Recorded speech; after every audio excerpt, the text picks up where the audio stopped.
أسعدتم مساء. الحمد لله رب العالمين والجوف طيبة. من سنوات ما التقينا معكم سعيد جدا بالمشاركة الأولى إن شاء الله ما تكون الأخيرة. ونشكر الشيخ أحمد طبعا. بارك الله فيك جميع الشباب الشيخ هيثم وجميع الحضور. ما عليكم زود. طبعا أنا أكتب نبطي ولست فصيحا، فهذه رسالة في الحدود، قصيدة تفعيلة.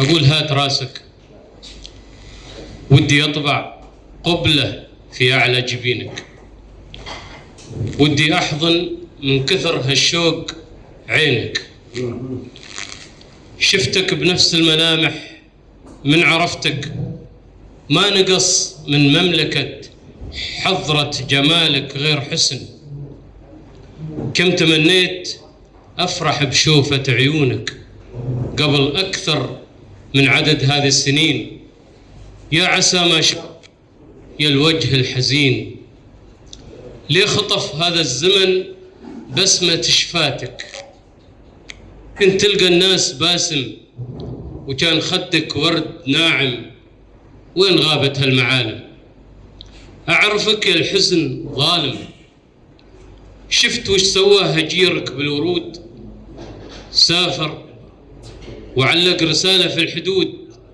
قال لي ناسي عطر وعيون سود، وشي ما أقدر أقوله لك مع 5 وعود، كان لونك شي يشبهني أنا، وكان صوتك ناسيني هنا في ضفاير ما أقول إلا حرير، وجسم مترف جايب الموت الأخير، وكل شيء من دون وصفك صار غير، وقلب ينبض في يدينك، بات دمعك في المحاجر، في خيال إنسان شاعر في علومك وانت ما عندك علوم، غير حزنك والهموم، كأنك اللي طاح من قمة جماله وقال للأرض الفسيحة ارفعيني لأجل أقوم، ما مسح هذا الزمن